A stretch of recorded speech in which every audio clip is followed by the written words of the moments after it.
I really don't actually know what Keir Starmer and basically a lot of the whole government are playing at, really. I mean, I think George Galloway should be onto this, but George Galloway is primarily focused on foreign matters, foreign affairs. The basic and simple description of anti-Semitism is just hostility or prejudice towards. Then it says separately, or discrimination. So this is additional to discrimination, right? Against just Jews. It doesn't actually even say the specific religion of the Jews or their place. Just it seems generally a certain demographic of people that they've conjured up this terminology for, which I don't really have an opinion on Jews either way myself. This sentiment is a form of racism, right? And a person who harbours it is called an anti-Semite. So this is what Jeremy Corbyn was thrown out of his political party for by Keir Starmer. And a lot of other people have been they're using it to accuse people of it whenever they really want to attack people. And I think that this is an example of something they're just going to start using for anything, any terminology. But the fact is, and this is the key point, mainly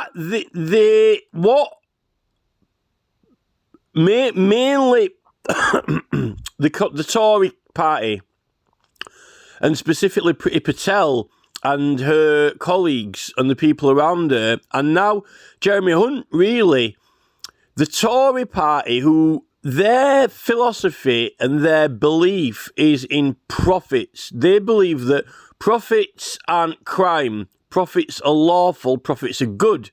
Profits create wealth. Profits create growth. But their whole philosophy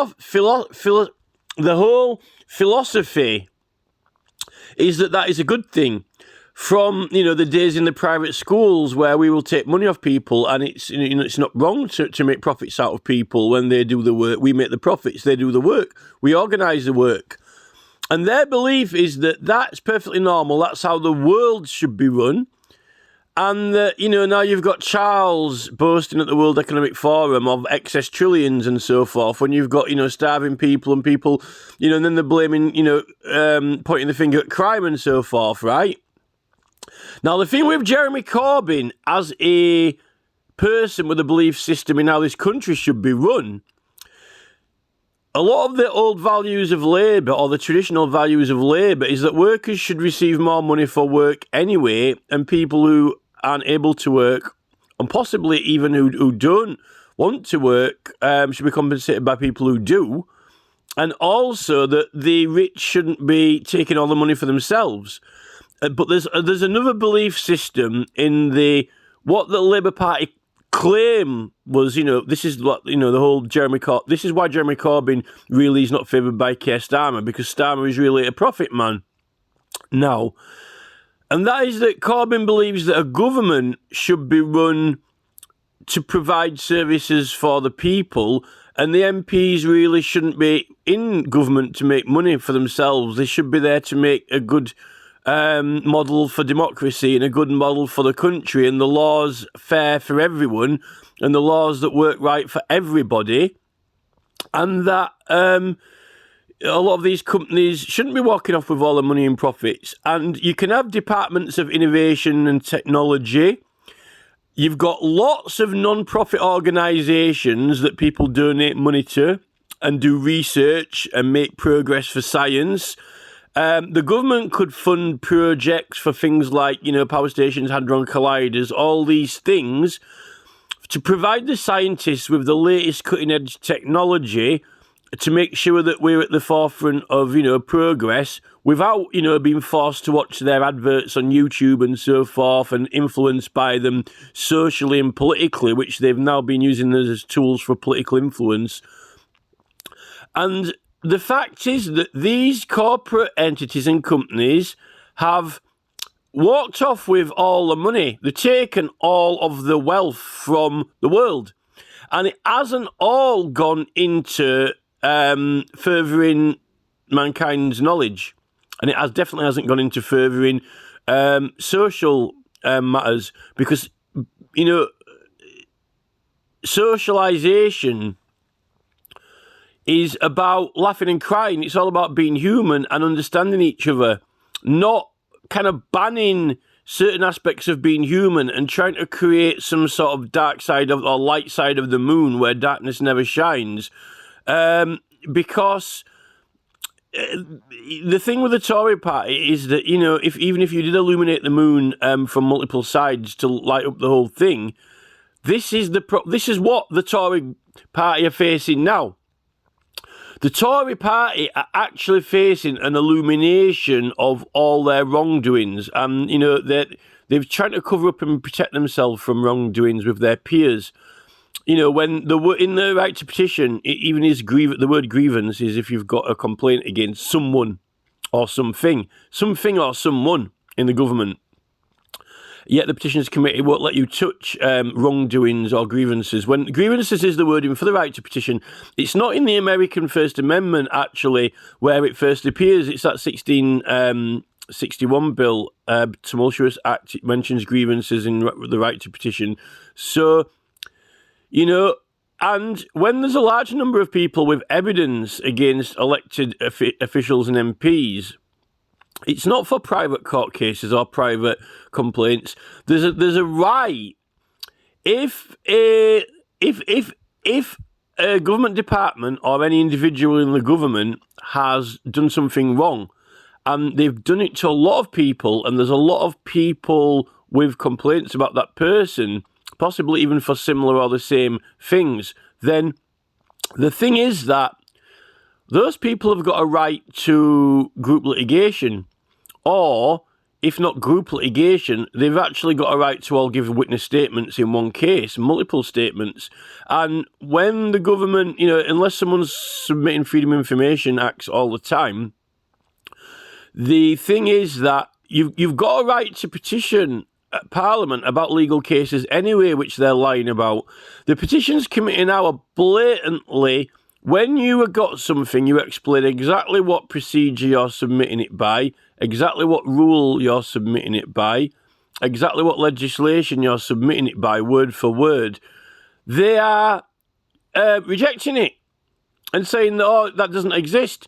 When, you quote an act which has got multiple citings of an exact procedure, word for word, and they're saying that it doesn't and it doesn't exist, when it's impossible. And then they're saying it's libelous or false information when it's from their website. So the Petitions Committee it's probably the worst manifestation, because they're just like, they've got no shame, no fear of, being, I've put complaints in about the Petitions Committee before to the Parliamentary Ombudsman and all the various departments of government, and they claim that there isn't really a responsible department for the Petitions Committee.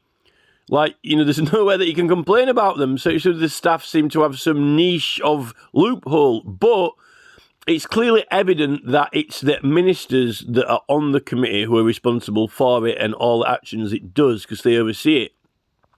And therefore, the complaint is against the individual MP. It's not against the committee. It's against the MP who dealt with the matter. That's what the complaint's against. Now, the thing is, there are so many... you could probably go through all the rejected petitions and say, well, why has that been rejected? That's something the government can do. Why has that been rejected? That's something the government can do. Again and again and again. All the evidence is there live. It's almost kind of like having multiple witness statements, in a police station on the desk, from people that, specific people have done this or that, and the police just, ignoring them.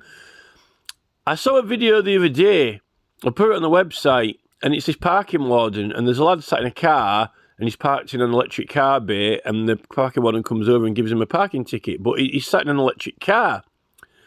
And the parking warden says it's not an electric car, and it is an electric car, and then he argues with him for a few minutes, and then he gets out and opens up the side of the car where you plug it in to charge it up.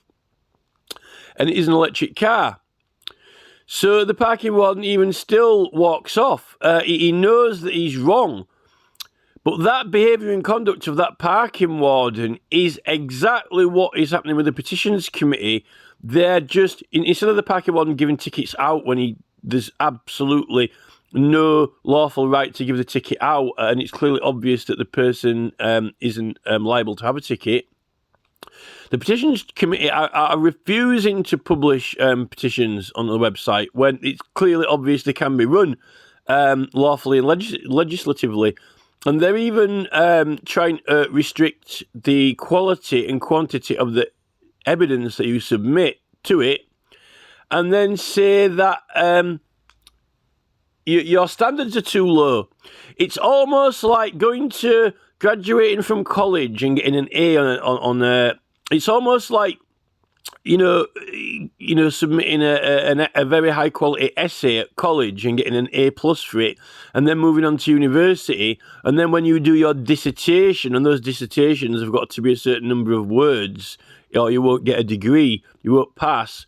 It's almost like saying the university said, "Oh, it can't be more than 100 words or something." So therefore, the quality of the work could not possibly be to the standard of the university because it requires more depth of detail. The type of cases that have been brought to the petitions committee now are over things like, the World Health Organization taking our rights away from us, and stuff. So I know that apparently one of the United Nations guys stepped down. Resigned not long ago in America, a week or few ago, and now they've got David Cameron as the Foreign Secretary. So I know some things happening, but they still rejected the petition, though. And I've written a letter to say that it has to be amalgamated with Tess Lowry's petition anyway. So, they're just lying, basically. And they've got this procedure where they think, we'll do something else, or we'll publish a statement or do something else somewhere else, but then they still won't let your thing run, or they won't do it by the proper process it's meant to be done by, and they still come out with excuses like, it contains libelous false information. The whole point about a petition is that you're trying to prove to the public that it is the truth. It's a statement, and until it gets debated in Parliament, no one's to say whether it is right or wrong. And the thing with petitions, you've got a right. The right of the petition is the right to collect the public opinion of whether they think it's right or wrong. It's nothing to do with the MPs. In fact, if a majority of the country, the public can outvote whether the MPs think it's right or wrong by weight of opinion. And if any facts submitted to the government, if the public believe that it's the truth, it's basically the same situation as the jury in a court. Regardless of law and fact, the jury can just, say something, decide that, it's wrong, or the person's not guilty, regardless of law. And that is the exact same basis, the judgment of the peers, which is in the petition. And what the petitions committee are doing is when there's something that they don't really like, they're not allowing people to collect the opinion of the peers, the judgment of the peers. And this whole checking petitions when it gets 20 signatures and so forth, that actually that was abolished.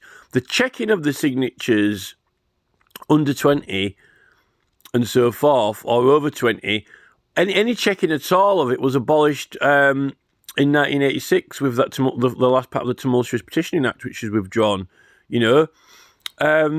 It's just all falsities. Now, one of the main things about this I'm just moving away from petitioning now back to the anti-Semitism subject, because this is a hostility or prejudice towards or discrimination against. Well, the peers, the elected MPs, are showing a prejudice and discrimination against the public when they're petitioning. Now,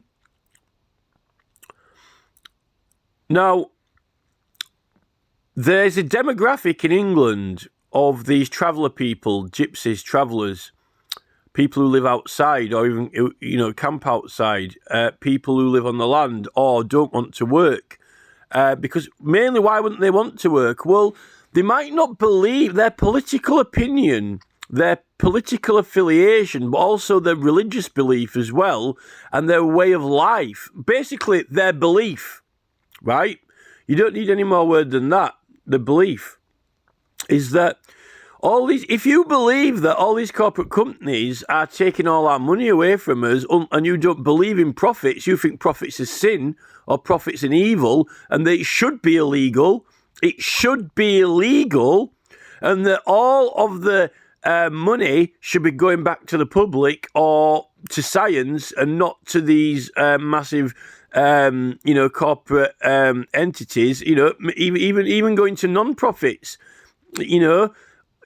All of the profits of these, Elon Musk, Mark Zuckerberg, Bill Gates, all of Bill Gates' money, other than, taking a wage out for himself, a modest wage, or even more than a modest wage, even £1 million wage, not even getting into billions. All of that money should be going into, the government could put into non-profits for science research. But the thing is, it's Bill that's doing it. Oh, I'm a philanthropist. I fund many non-profits. Well, he funds many non-profits. We don't fund many non-profits. He funds many non-profits.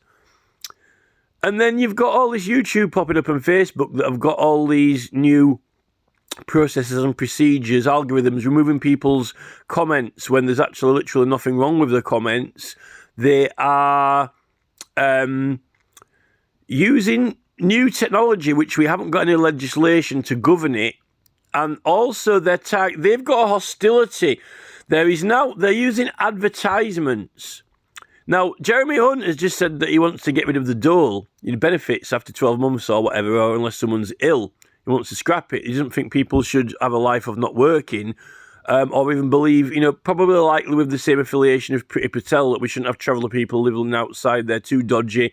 It's not even they don't even believe it's a legitimate belief system or a legitimate heritage or even a religious way of life that is actually opposed to what happens if your belief system is that all these companies around us are basically making toxic pollution everywhere, producing way too much, distracting people from the important things in life like their health and other people by hypnotising people with show business and getting them into audiences to clap along with the distracting sparkly lights and shiny game show host, Gary Glitter Jacket, or whatever it is. If you believe that this is bad for mankind and people, and the thing is, the evidence now, all of the major doctors, including like the major Channel 4, people who are on, actually one of those guys is on the World Health Organization. They're saying that all this industry and all these foods that this government have championed and set the economy around and profits, all that is and has been toxic and is bad, is the cause of the majority of health issues, early deaths, and is just been no good for the environment. Yet Jeremy Hunt thinks that is still, he's in denial that, this is our way of life. This is what we do. This is what everyone should believe in. Yet the model is wrong. At some point, you need to accept that the entire model that you've been living by is faulty. It was the wrong thing to do, and you're causing harm. Now, the fact is, if Hunt is going to force people to either work, well, you can work for yourself. You don't have to work for one of those big companies. You could be self-employed. You could be a cobbler and make shoes. But if these big companies are making excess shoes for peanuts for cheap, then how can you? How can people afford to buy your shoes if you're making them by hand and they're taking, a weeks at a time or whatever? People can't afford it. It's not going to be cost effective. And then these, the worst thing with the Tory party is they don't believe that people who work anywhere should be making, they believe in profits for themselves, for ownership, but they don't believe that people who work should be making a profit. So all the time, even though they're living their life and buying things, they're accumulating money and wealth because they're only just managing to get by. So the Tories don't believe in profits. They believe in profits for themselves. They believe in profits for demographic, and mainly because they believe that they're the superior intelligence, because, they won't comply. The only reason the Tories do anything is because they're the ones giving the orders. or they're the ones elected or voted in, you know. And they also like to defeat and beat their opposition like Jeremy Corbyn and conjure up things like anti-Semitism. This description here, a hostility or prejudice towards, without even getting into discrimination laws where it says, attacking a belief system, right? I can tell you now, if I, got Joyland Morhan, right, if I, drop £50,000 on the lottery, whatever it is, because I know he won't do it for free, even though it's meant to be a pro bono organisation, but I could pay him. I could get Joyland Morhan, the lawyer, to take the MPs to the Supreme Court for a hostility towards gypsies, travelling demographic of people who have a belief system in not working and who don't want to work, don't believe in it. That's their political opinion, and they, will vote for Jeremy Corbyn. It is a hostility towards them, and even trying to change the laws to get rid of them. It's effective. You might as well say that, Jeremy Hunt, was trying to, get rid of, mosques, and say, we're not building any more mosques anymore, or whatever. Because, what is the gypsies, where do the gypsies have their spiritual gatherings, their sing-songs? Where do the gypsies tell tales of their ancestors? Well, in their gypsy wagons, in their gypsy tents, and if they can't park them anywhere, the MPs, they're so hilariously corrupt. They're so beyond, across the line of lying. They're so hypocritical that it is hilarious. The hilarity, their leader was Boris Johnson, a compulsive liar, yet he was protected by his peers, and he tried to get the country to laugh along with it and think it was funny until everyone stopped laughing. These people in government are protected by their peers, the judgment of the peers. And now what we're finding is Extinction Rebellion are now getting protected by the judgment of their peers. Now, Stop ULEZ are getting protected by the judgment of their peers, and other groups, and they don't like it. And now they're having a bit of their own medicine. All these Ministry of Justice, the police department are protecting their peerage, their police colleagues, they're protecting each other, unless one of them headbutts their colleague. But when it's, when they're dealing with the public, they've got a peer demographic which is protecting itself because it's in the position of it has control of its own business, basically. Its own business dealings, and that's why the police. But unfortunately, we've got all these complaint departments like the Parliamentary Health and Service Ombudsman, and people don't seem to get any further with those places, even if they write out very proficient and thorough complaints and reports. Because these people who get into those departments and are put there are all selected. It's a peerage protection circle. So I say to Jeremy Hunt, I think that this is the end of the government as we know it. And I don't mean overthrowing the government. I mean that a dramatic change in political leadership, a dramatic change in governance, in who's in the government. And the only reason that they're managing to pull it off so far is they've got most people distracted by game shows. They've got people distracted by X Factor, Strictly Come Dancing, Simon Cowell, the front cover of the TV Times. Oh, look at this, look at that. Oh, don't worry about, gypsies. Don't worry about the, petitions committee telling lies. Don't worry about that. Show must go on. Have a laugh at, Graham Norton pulling his lever, on people. And that is a creation of that political party, just like Coronation Street. It's all affiliation.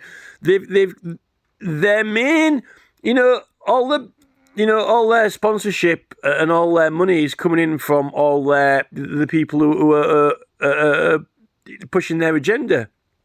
So, it's a shame that Jeremy Hunt wants the world to be... Well, I don't think that there are going to be any humans left. The way that they're going, if they can't win over the will completely or get everyone to absolutely be believers in their philosophy and their new corporate world, then I don't think there's any use for us, because they'll have more useful tools than workers.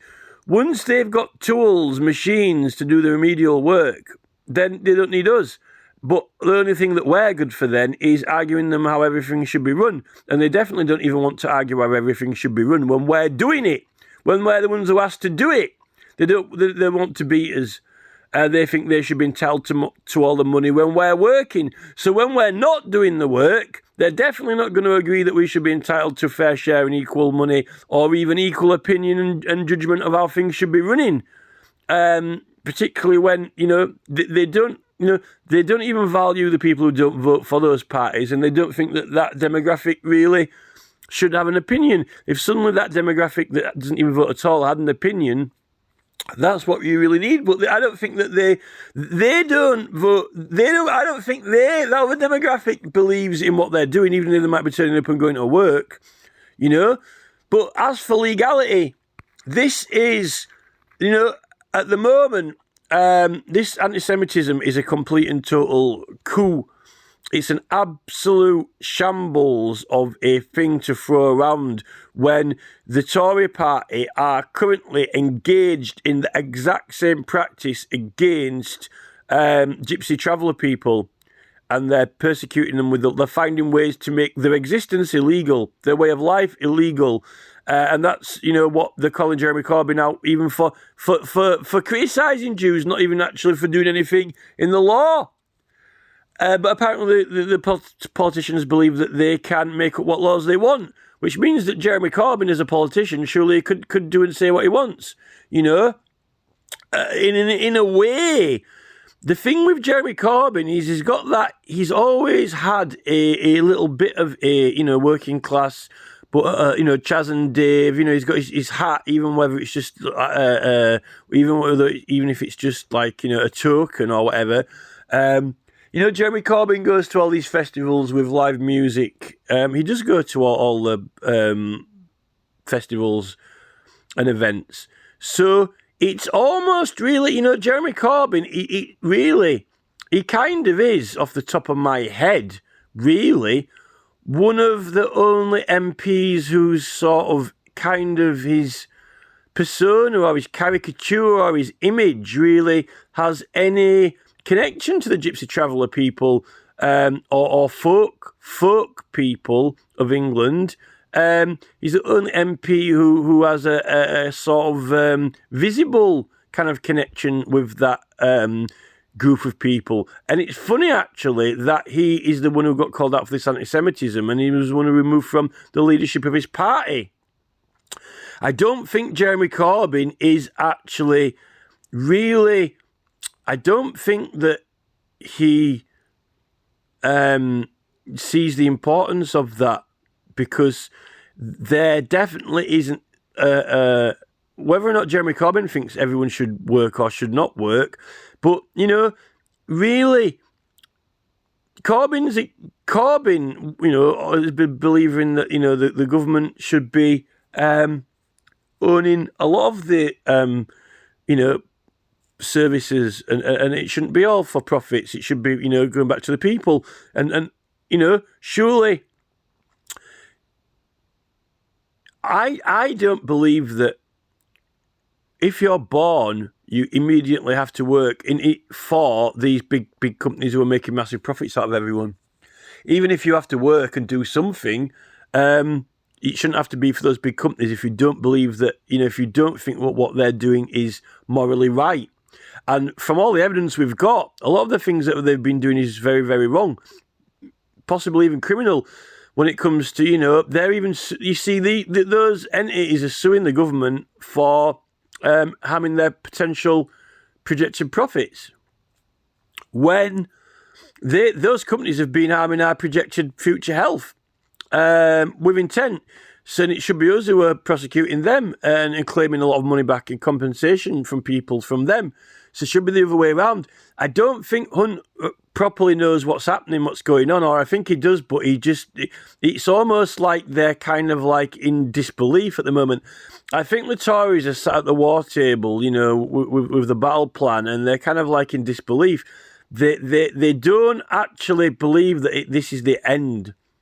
They think that, okay, everyone's gonna, they're gonna get all the machines going and running the place, and then everyone's just gonna fade out, and then they're gonna be the supreme masters, and then they're gonna be making rocket ships around the universe and more hadron colliders and figuring out the fabric of the universe with the machines and AI doing it with a couple of Patrick Stewart, Professor X's. And they're going to be breeding their own children, and we're not going to have any scum or gypsies or working class people. That I think Hunt is ready. Hunt and his military colleagues are on the brink of, they think that they're going to become Professor X. I don't actually believe, that they actually get it. We're not doing that. We're not doing that because, it's harming people, and they've made everything that they've made with their progress for themselves as to being the detriment of the people. And that actually itself is a crime.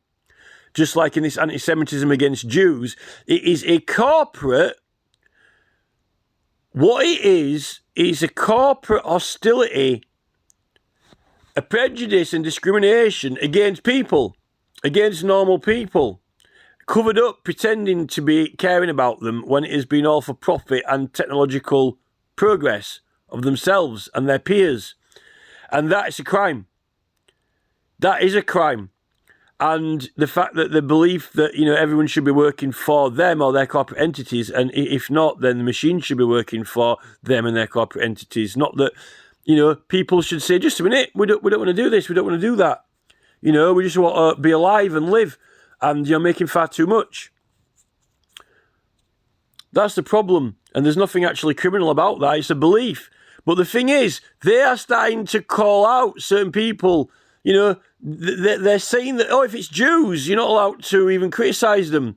But we can not only criticise, traveller people, their lifestyle, their way of life. We can even gradually make everything they do illegal so they can't do it anymore. Well, that's crime. And as far as I'm concerned, that's why I think we're dealing with fascists. And they're trying to say, because the Nazis attacked the Jews, they're trying to say if anyone else criticises the Jews. But it's not the Jews. It's normal people. It's travellers. I think, that Fagin song, If I Was a Rich Man, na na na na na na na. I think Corbyn should be singing, if I was a Jew, but I'm a traveller. Corbyn should be singing, I'm a gypsy traveller. If I was a Jew, it'd be all right. If Jeremy Corbyn was a Jew, he probably would have been protected. But because he's he's got a visual affiliation with Chaz and Dave, that's why he's been kicked out of the party. Because what actually the Tories are doing is attacking the Chaz and Daves of the world, attacking the gypsy traveller people and the way of life, the culture, the music, the people, the whole thing. A way of life that exists, which surely is the government of hostility and prejudice, even discrimination against gypsy traveller people, which is illegal. So, never mind Jeremy Hunt with his dog pack, rabid dog pack, going after them with the law. It's just complete and total hypocrisy.